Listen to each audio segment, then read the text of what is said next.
Hello everyone, let us start today's topic. आज हम यहाँ पे बात करने जा रहे हैं टैक्सेशन की, इनकम टैक्स की। और ये बहुत ही इंपॉर्टेंट टॉपिक है because today we will be discussing about the taxation rates. ठीक है, तो किस रेट पे टैक्स आपको पे करना होता है और कैसे कैलकुलेट होता है, कौन कौन से टाइप के असेसीज के लिए जो टैक्स है वो किस रेट पे एप्लीकेबल है।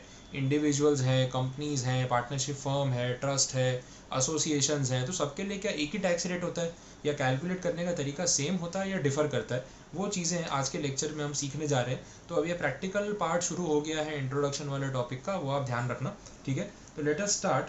हम बात कर रहे हैं टैक्सेशन या जो स्लैब रेट्स हम बोलते हैं फॉर असेसमेंट ईयर 2020-21। तो एवरी ईयर जो टैक्स के रेट्स हैं वो आपको पता है कि चेंज होते हैं, कितनी बार सेम भी रहते हैं, बट अभी तो काफ़ी साल से वो चेंज होते ही जा रहे हैं एवरी बजट में। तो इट इज़ वेरी कॉमन कि आपको टैक्स के रेट्स अलग मिले। अब जैसे अभी जो मैं आपको यहाँ पे पढ़ा रहा हूँ, this is assessment year 2021, this is applicable for December 20 exams. अब जब मैं अगली बार जून 21 के लिए पढ़ाऊँगा तब शायद ये रेट्स ना हो, तो जो अगला बजट है उसके हिसाब से रेट्स में चेंजेस होंगे। तो असेसमेंट ईयर आपका चेंज होके 21-22 हो जाएगा और रेट्स टोटली डिफर कर सकते हैं, या कुछ सिमिलर रहेंगे कुछ डिफर करेंगे। तो दैट डिपेंड्स कि इस बार बजट में क्या आया है। मैं उन पॉइंट्स पे अभी बिल्कुल नहीं जा रहा हूँ, मैं बिल्कुल नहीं चाहता कि आपके दिमाग में मिक्स हो जाए कि दिसंबर 20 में क्या है और जून 21 में क्या है। तो जो भी लेक्चर्स बनेंगे for June 21 for direct tax वो सेपरेट होंगे, डिफरेंट होंगे, अलग से बनेंगे। यहाँ पे मैं मिक्स नहीं करने वाला हूँ, अदरवाइज आपके लिए उस चीज़ को याद रखना बहुत ही डिफिकल्ट और कंफ्यूजिंग हो जाएगा। ठीक है, तो जो आप ये लेक्चर देख रहे हैं this is purely for December 2020 exams only. जून 21 के लिए ये सब चीज़ें आपको काम नहीं आएंगी, क्योंकि इसमें जो वो जून 21 के अमेंडमेंट्स हैं फाइनेंस एक्ट 20 के, वो मैं कवर बिल्कुल नहीं कर रहा हूँ, मैं क्लियर कर रहा हूँ आपके सामने। ठीक है, और मैंने नीचे डिस्क्रिप्शन में भी ये मेंशन किया हुआ है। चलो अब देखते हैं, टैक्सेबिलिटी की बात करें तो पहले जो ब्लॉक है it is for individuals, HUF, association of person, body of individuals and artificial juridical person, इनके लिए है। अब इन सब के लिए यही ब्लॉक एप्लीकेबल है, ये आपको ध्यान रखना है।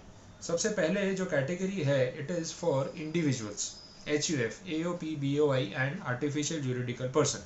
और इंडिविजुअल में बोला है रेसिडेंट और नॉन रेसिडेंट्स दोनों कवर होते हैं। अब ये रेसिडेंट नॉन रेसिडेंट किस बेसिस पे डिसाइड होता है, प्रीवियस ईयर में आपने इंडिया में कितने दिन स्टे किया, उस बेसिस पे ये चीज़ें डिसाइड होती हैं। तो इसके बारे में मैं अगले चैप्टर में सेक्शन 6 में आपको समझाने वाला हूँ, अभी उसकी डिटेल में जाने की कोई रिक्वायरमेंट नहीं। ठीक है, अगर हम बात करें इन सब लोगों के लिए तो जो टैक्स के रेट्स हैं वो कुछ इस तरीके से दे रखे हैं। स्लैब वाइज कैलकुलेशन होता है, स्लैब वाइज या स्टेप वाइज बोल सकते हो, तो इनको स्लैब रेट्स भी बोला जाता है। ठीक है, तो सबसे पहला जो रेट है उसमें ऐसा बोला है कि अगर किसी पर्सन की total income, what do you mean by total income, तो कल हमने बात की थी लास्ट लेक्चर में, 5 heads plus clubbing minus set of that is GTI, gross total income minus deductions that is total income. ये वही टोटल इनकम है जो मैंने आपको समझाया था। तो अगर किसी इंसान की टोटल इनकम 2.5 लाख रुपए तक है पूरे साल में, ठीक है, अप टू 2,50,000 ओनली, तो उसको कोई टैक्स पे करने की ज़रूरत नहीं है। तो किसी भी individual HUF, AOP, BOI, AJP की फर्स्ट 2,50,000 रुपीज़ की इनकम टैक्सेबल नहीं होती, उस पर 0 रुपीज़ का टैक्स पे करना होता है। इसको हम बोलते हैं बेसिक एग्जेम्पशन लिमिट। तो ये वर्ड कहीं भी आएगा तो मतलब समझ जाना इसका, बेसिक एग्जेम्पशन लिमिट। क्लियर? ठीक है, अच्छा, अब किसी की इनकम 2.5 लाख रुपए से ज़्यादा हो तो इन्होंने बोला कि पहले 2.5 लाख पे कोई टैक्स नहीं देना है। अच्छा, उसके बाद ऊपर 2.5 लाख से ज़्यादा आपकी जो भी इनकम है, सपोज 2.5 लाख से 5 लाख के बीच में भी आपकी कुछ इनकम है, तो उसके ऊपर टैक्स लगेगा 5%। अब इसका मतलब क्या हुआ वो भी समझो। एक पहला एग्जांपल ले लेता हूँ, पॉइंट नहीं तो कंफ्यूजिंग लगता है। देखो किसी असेसी की इनकम, कोई असेसी है मिस्टर ए, उसकी इनकम है सपोज 4 लाख रुपए, ठीक है, इंडिविजुअल है। अब कैलकुलेट कैसे करना है, ऐसे देखा जाएगा कि पहले 0 to 2.5 लाख पे उसकी इनकम होगी नील, 1 रुपया भी इनकम देने मतलब टैक्स भरने की जरूरत नहीं, इनकम नहीं सॉरी, जो टैक्स है वो होगा नील। तो पहले 2.5 लाख रुपए की उसकी टोटल इनकम के ऊपर कोई टैक्स पे करने की ज़रूरत नहीं है। अच्छा, सेकेंड स्लैब जो है it is between 2.5 lakh to 5 lakh. तो अगर 2.5 लाख से 5 लाख के बीच में अगर उसकी कुछ भी इनकम है तो उस इनकम के ऊपर टैक्स लगेगा 5%। अब यहाँ पे आप देख रहे हो कि इसकी इनकम है 4 लाख रुपए, तो अगर मैं इसको डिवाइड करूँ तो मैं कैसे करूँगा, 0 to 2.5 लाख और 2.5 लाख टू 4 लाख। क्लियर हुआ यहाँ तक? तो 4 लाख रुपए तक जो ये सेकंड ब्लॉक है, इस सेकंड ब्लॉक के ऊपर कितना टैक्स लगेगा, 5%। आया ये समझ में? तो 2.5 लाख से लेके 4 लाख तक जो अमाउंट है यहाँ पे, वो अमाउंट कितना हो रहा है, 1,50,000 रुपीज़।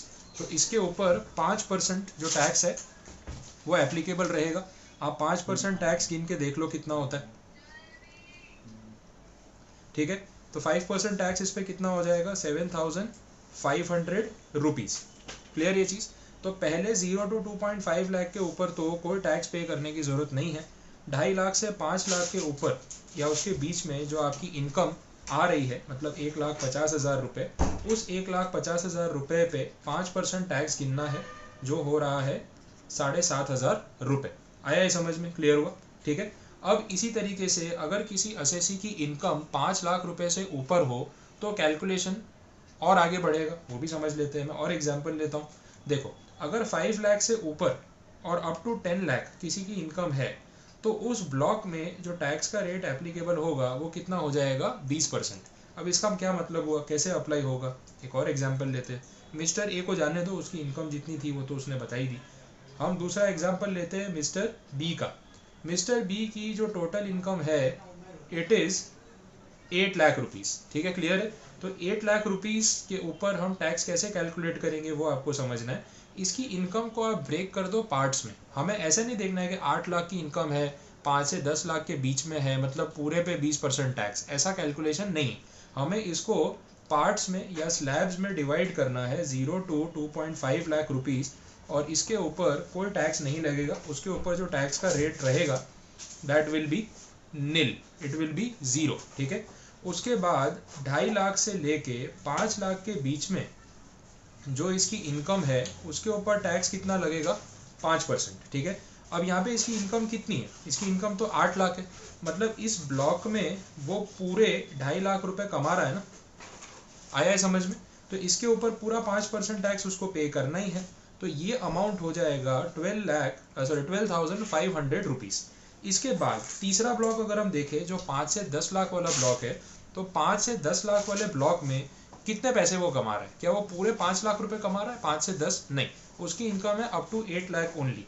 तो देखा जाए तो 5 लाख से लेके उसकी इनकम जा रही है 8 लाख रुपए तक। इस ब्लॉक में इनकम टैक्स का रेट कितना है, 20%। आया समझ में?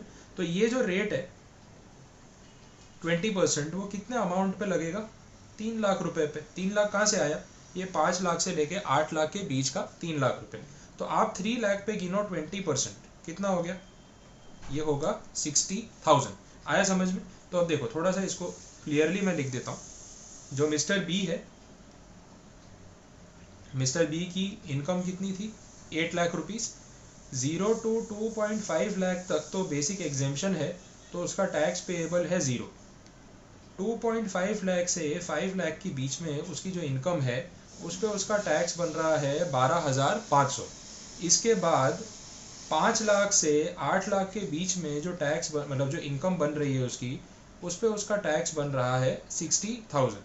इस तीनों को ऐड कर दो, देखो कितना होता है, इट विल बी 72,500। आगे के जो कैलकुलेशन होते हैं, सरचार्ज और वो सब जो लगता है, उस पर भी हम बात करेंगे, सेस के बारे में भी बात करेंगे, बट अभी मैं आपको बेसिक स्लैब रेट का कैलकुलेशन जो है वो समझा रहा हूँ। क्लियर हुआ? तो यहाँ तक तो आई होप आपको क्लियर हुआ होगा। तो देखो स्लैब किस तरीके से आगे बढ़ रहा है। पहली 2.5 लाख की इनकम के ऊपर कोई टैक्स पे नहीं करना है। 2.5 लाख से 5 लाख के बीच में आपकी जितनी भी इनकम है उसके ऊपर आपको 5% टैक्स पे करना है। 5 लाख से 10 लाख के बीच में जितनी भी इनकम है उसके ऊपर आपको 20% टैक्स पे करना है। और 10 लाख से ऊपर अगर किसी की इनकम हो तो उतना प्रपोर्शन, मतलब अबाउट 10 लाख जितना भी प्रपोर्शन होगा उस पर आपको 30% टैक्स पे करना रहेगा। ठीक है। अब इसका भी एक एग्जाम्पल ले लेता हूँ, बार बार अपने अलग अलग एग्जाम्पल्स लेंगे, सॉल्व करेंगे तो और क्लैरिटी आएगी। अब यहाँ पे मिसेस सी रख लेते हैं, मिस्टर ए मिस्टर बी हो गया, फीमेल असेसी, इनकम है 12 लाख रुपए पूरे साल की टोटल इनकम।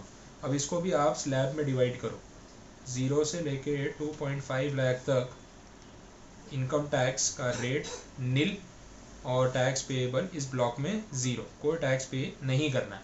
फिर आगे बढ़े 2.5 लाख से 5 लाख, ठीक है, तो इसमें जो रेट है इट इज़ 5%। तो हमें पता है कि 2.5 लाख तो पूरा कमाया ही है इसने, तो 2.5 लाख पे 5% आप गिनो, it will B 12,500 rupees. 5 lakh से 10 लाख के बीच में जो ब्लॉक है उसमें होगा 20%, ठीक है। तो ये पूरा 5 लाख है, 5 लाख पे 20% आप गिनोगे तो कितना आएगा, 1 लाख रुपए।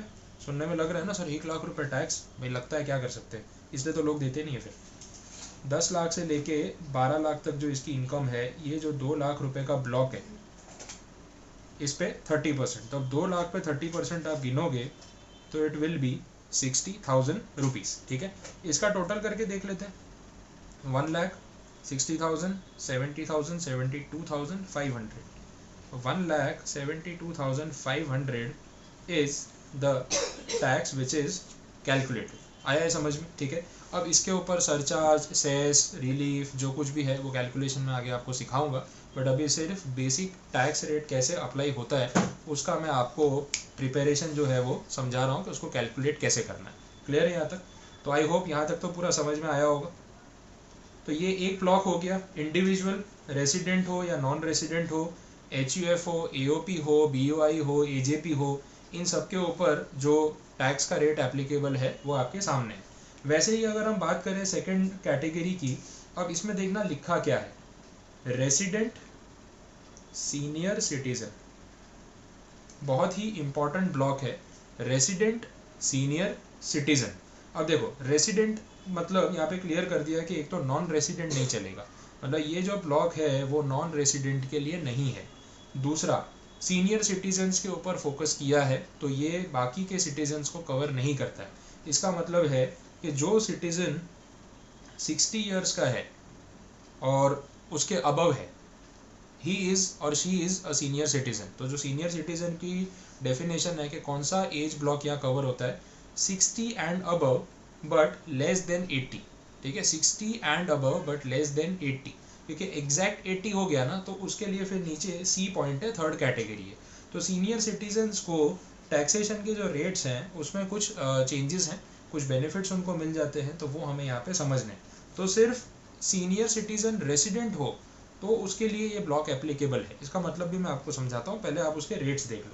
फ़र्क सिर्फ इतना है कि जो बेसिक एग्जेम्पशन लिमिट है वो 2.5 लाख के बदले कितनी हो जाएगी, 3 लाख रुपए हो जाएगी। बाकी के रेट्स पूरे सेम रहेंगे, मतलब वही है 5%, 20%, 30% का ही ब्लॉक है, बट बेसिक एग्जेम्पशन जो है वो 2.5 लाख के बदले कितना हो जाएगा, 3 लाख। तो जो अभी हमने कैलकुलेशन किया ना, first 2,50,000 rupees of income which is exempt, उसके बदले यहाँ पे होगा first 3 lakh rupees of income which is exempt. Clear? अब वैसे ही अगर हम थर्ड कैटेगरी की बात करें तो वहाँ पे जो असेसी कवर हो रहे हैं दे आर 80 और अबव, एग्जैक्ट 80 हो एंड अबव, ठीक है। इनको बोलते हैं सुपर सीनियर सिटीजन या वेरी सीनियर सिटीजन। अगर ऐसा कोई असेसी 5 लाख रुपए तक इनकम कमाए पूरे साल में तो उसको बेसिक एग्जेम्पशन माना जाएगा, मतलब पहले 5 लाख रुपए की इनकम के ऊपर कोई टैक्स एप्लीकेबल नहीं है, ठीक है। इसके बाद 5 लाख से 10 लाख की जो इनकम का ब्लॉक है उसके ऊपर उसका टैक्स लगेगा 20%। तो आप सोचोगे सर ये क्या हुआ, 5% वाला गायब कर दिया, तो वही आपको डिफरेंस समझना है। उन्होंने जो ऊपर, जैसे देखो ऊपर वाले केस में देख लो आप, 0 to 3 लाख एग्जेम्प्ट था, 3 लाख to 5 लाख में 5% था। इन शॉर्ट उन्होंने बोला कि भाई ये 5% हम माफ़ कर रहे हैं यहाँ पे, यही तो बोला उन्होंने। तो पहले 5 लाख पे पूरा एग्जेम्पशन दे दिया, बट आप ऊपर दोनों ब्लॉक्स में देख लो, 5 लाख से 10 लाख के बीच में जो रेट एप्लीकेबल है वो कितना है, 20%। तो यहाँ पे भी वही रहेगा। 10 लाख से ऊपर कितना रेट एप्लीकेबल है, 30%, तो यहाँ पे भी वही रहेगा। तो क्लियर हो गया पॉइंट में बोला क्या हुआ है, ठीक है। तो ये आपके individuals, HUF, AOP, BOI, AJP के रेट्स आ गए। बी और सी वाला जो टेबल है वो प्योरली सीनियर सिटीजन्स के लिए है और वो भी रेसिडेंट। तो अगर कोई नॉन रेसिडेंट सीनियर सिटीजन हुआ, अच्छे से सुनना, अगर कोई नॉन रेसिडेंट सीनियर सिटीजन हुआ तो क्या उसको 3 लाख या 5 लाख वाले स्लैब रेट का फ़ायदा मिलेगा? आंसर है नो। उसके लिए स्लैब रेट कौन सा लगेगा, सिर्फ 2.5 लाख रुपए का। क्लियर, यहाँ तक पता चल गया? तो ये एक पॉइंट मैंने आपको समझा दिया। अब इसके बाद नेक्स्ट टॉपिक जब हम कवर करेंगे तो उसमें आएगा surcharge and marginal relief. Basic exemption के बाद जो सरचार्ज और मार्जिनल रिलीफ का पॉइंट है वो मैं आपको नेक्स्ट लेक्चर जो है वो उसका बना के क्लियर करूँगा। उससे पहले मैं अभी इस लेक्चर में आपको पहले सारे टैक्स रेट समझा रहा हूँ, फिर हम जाएंगे कि भाई सरचार्ज मार्जिनल रिलीफ कैसे अप्लाई होता है। पहले एक बार रेट्स तो डिस्कस कर लें। तो देखो फर्स्ट कैटेगरी में मैं आपको individuals HUF AOP BOI AJP इनके रेट्स बता दिए। उसमें मैंने आपको बोला कि भाई अगर नॉर्मल सिटीजन है up to 59 years of age और बिलो 60, तो रेसिडेंट हो या नॉन रेसिडेंट 2.5 लाख का स्लैब तो सबको मिलता है। अगर 60 एंड अबव है और रेसिडेंट है तो 3 लाख रुपए तक बेसिक एग्जेम्पशन, अदरवाइज वही नॉर्मल 2.5 लाख। और अगर 80 एंड अबव है और रेसिडेंट सीनियर सिटीजन है तो उनके लिए 5 लाख रुपए तक बेसिक एग्जेम्पशन लिमिट रहेगी। अब इसके बाद अगर हम बात कर रहे हैं फर्म्स LLP और लोकल अथॉरिटी की, तो फर्म्स LLP और लोकल अथॉरिटीज़ के लिए फ्लैट रेट ऑफ टैक्स है, दैट इज़ 30%। फ्लैट रेट का मतलब इसमें कोई स्लैब नहीं है, आपकी बेसिक एग्जेम्पशन लिमिट कुछ नहीं है। अगर फर्म में, पार्टनरशिप फर्म में सपोज 10,000 रुपये प्रॉफिट दिखाया आपने, तो उस पर 30% मतलब 3,000 रुपये आपको इनकम टैक्स लगेगा। अगर आपने 10 लाख रुपए दिखाया तो 3 लाख रुपए लगेगा। तो फ्लैट कैलकुलेशन है, मतलब as a student point of view आपको खुश होना चाहिए कि हाँ हमारे लिए तो ये एकदम ईजी हो गया। क्लियर। इसके बाद बात हो रही है surcharge, again marginal relief, but वो मैंने अभी आपको सिखाया नहीं है तो जाने देते हैं। कंपनीज की बात करें, कंपनीज के रिगार्डिंग क्या टैक्सेबिलिटी है, क्या पॉलिसीज हैं, तो इसमें बोला है कि डोमेस्टिक कंपनीज, डोमेस्टिक मतलब इंडियन कंपनीज, इनके लिए नॉर्मल टैक्स रेट जो है इट इज़ अगेन फ्लैट 30%, ये बोला हुआ है। सरचार्ज लगता है उसके ऊपर, हेल्थ एंड एजुकेशन सेस लगता है, वो सब भी हम सीखेंगे। कुछ कंडीशन ऐसी है जो कंडीशन अगर आप फुलफिल करते हैं तो उसमें टैक्स का रेट 30% के बदले 25% हो जाता है। वो कंडीशन मैंने यहाँ हाईलाइट की है। ऐसा बोला है कि अगर प्रीवियस ईयर 17-18 में किसी कंपनी का जो ग्रॉस रिसिप्ट है या टोटल टर्नओवर है वो 400 करोड़ रुपए इसको पार ना करे, अप टू 400 करोड़ रुपीज़ हो या उससे कम हो, तो उस सिचुएशन में 30% के बदले उनके ऊपर जो टैक्स रेट एप्लीकेबल होगा इट विल बी 25% ओनली। तो ये फ़ायदा हो जाएगा 30 के बदले 25। क्लियर। तो ये 5% का जो रिलीफ है वो एप्लीकेबल होगा। AY 2021 के लिए ये एप्लीकेबल है, ये आप ध्यान रखना। तो आपके December 20 एग्जाम में ये पॉइंट यूज होगा। फॉरेन कंपनीज के लिए फ्लैट रेट ऑफ टैक्स बढ़ जाता है, 30% के बदले ये हो जाता है 40%, तो ये भी याद रखना है। बाकी कोऑपरेटिव सोसाइटीज़ की बात करें तो इनके लिए स्लैब रेट लगता है। स्लैब रेट में बोला है कोऑपरेटिव सोसाइटीज़ में दैट अगर इनकी टोटल इनकम 10,000 रुपये तक है तो वहाँ पे रेट होगा 10%। 10,000 से 20,000 के बीच में इनकी कुछ इनकम है तो उतने ब्लॉक पे होगा 20%। ये सेम वैसा है जैसा अभी इंडिविजुअल्स के लिए हमने गिना, तो 0 to 10,000 में 10%, 10,000 to 20 के बीच में जितना इनकम है उस पर 20%, अगर 20,000 से ऊपर भी इनकम है तो उतने प्रपोर्शन पे 30%। तो वही step wise calculation, same logic जैसा इंडिविजुअल्स के लिए हमने कंसिडर किया था। तो आई होप यहाँ तक तो कोई क्वेरी नहीं होगी। ठीक है। इसके बाद बात हो रही है रिबेट की। सेक्शन 87 कैपिटल A है, it discusses about the concept of rebate. इसमें ऐसा बोला है कि अगर कोई रेसिडेंट इंडिविजुअल है, स्पेसिफिक ये सिर्फ रेसिडेंट इंडिविजुअल के लिए अप्लाई होने वाला सेक्शन है, कंपनीज, फर्म, LLP ये सब चीज़ों में ये अप्लाई नहीं होगा। ठीक है। तो रेसिडेंट इंडिविजुअल्स जो हैं उनको ये फ़ायदा है कि अगर उनकी टोटल इनकम 5 लाख रुपए से ज़्यादा नहीं है तो उनको ये फ़ायदा मिलता है कि आपका 100% इनकम टैक्स या फिर 12,500 रुपये 12,500 रुपीज़ दोनों में से विच एवर इज़ लेस, उतना आपको डिस्काउंट मिल जाएगा आपकी टैक्स लायबिलिटी में। अब इसका मतलब क्या होता है वो समझो। इसका एक एग्जांपल ले लेता हूँ मैं, उसके बेसिस पे आप समझो इसको। अगर एक असेसी है मिस्टर एक्स, उसकी टोटल इनकम, रेसिडेंट इंडिविजुअल है वो सब बाय डिफ़ॉल्ट है, टोटल इनकम है 4,50,000 रुपीज़। तो हमें पता है कि उसका टैक्स कैसे गिनना है। 0 से लेके 2.5 लाख तक तो उसका टैक्स है 0। 2.5 लाख से लेके 4.5 लाख तक जो अमाउंट है 2 लाख रुपए का, उस पे टैक्स है 5%।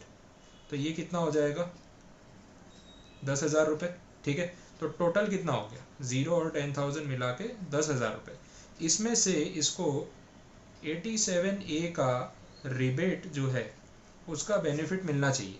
अब कितना उन्होंने बोला है, 100% ऑफ इनकम टैक्स, मतलब 10,000 या फिर 12,500 विच एवर इज लेस। तो दोनों में से लेस करोगे तो 10,000 ही आएगा ना। तो कितना पे करना है टैक्स, 0, ठीक है। अब इन्होंने क्यों ऐसा लिखा, 100% ऑफ इनकम टैक्स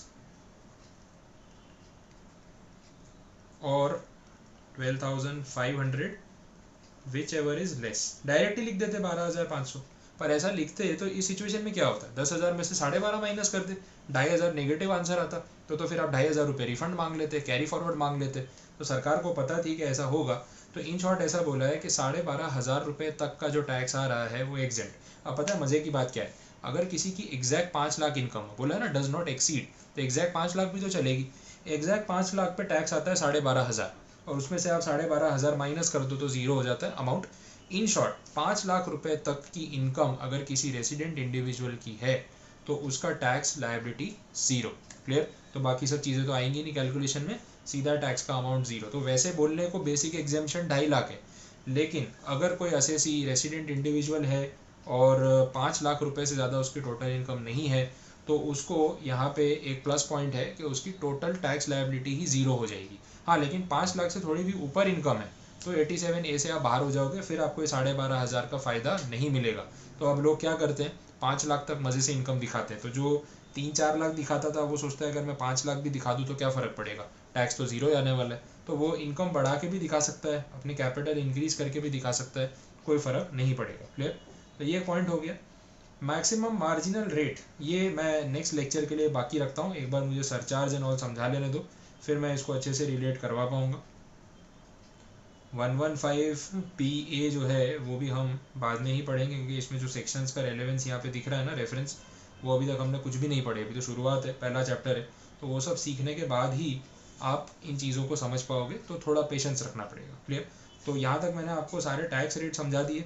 अगला लेक्चर हम स्पेसिफिकली कवर करेंगे मार्जिनल रिलीफ और सरचार्ज के कंसेप्ट पे, बहुत ही इंपॉर्टेंट है। मैं आपको इन सबके प्रैक्टिकल कैलकुलेशन वाले सम्स भी सिखाऊंगा, तो एक एक करके आप उसको आराम से सॉल्व करते जाएं साथ साथ में, और ये मार्जिनल रिलीफ क्या है, सरचार्ज क्या है, उस पर भी फोकस करें, तो पूरा कैलकुलेशन आपको समझ में आ जाएगा कि टैक्स रेट्स और स्लैब रेट्स कैसे गिनते हैं।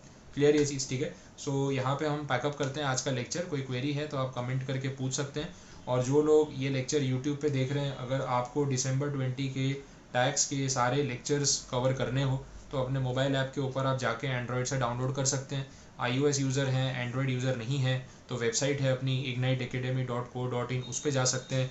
और सब्जेक्ट वाइज अगर आपको कोई लेक्चर्स एनरोल करने हो तो आप मेरे मोबाइल नंबर पे मुझे कांटेक्ट करके उसकी डिटेल्स ले सकते हैं, और फिर उसको आप ज्वाइन कर सकते हैं for December 20 exams at a very nominal price. तो कोई इशू वाली बात नहीं है। तो अगर ऐसा कुछ भी हो तो please feel free to contact. Lectures, material, MCQ questions, ये सब कुछ इसके अंदर कवर हो जाएगा, और एक्सप्लेनेशन तो मैं आपको करवा ही रहा हूँ। जैसे ये सारे MCQs जो हैं वो हर एक चैप्टर के एंड में आपको यहीं पे मिल जाएंगे, तो कोई अलग रेफरेंस बुक की आपको रिक्वायरमेंट नहीं रहेगी, ठीक है। और इसके सॉल्यूशंस जो होंगे या जो आपकी क्वेरीज होंगी वो भी मैं सॉल्व करवाऊंगा। तो पूरा कंप्लीट एक्सप्लेनेशन इस सब्जेक्ट का आपको यहाँ पे मिल जाएगा along with test papers and everything, ठीक है। तो आप कॉन्टैक्ट कर सकते हैं। Thank you so much.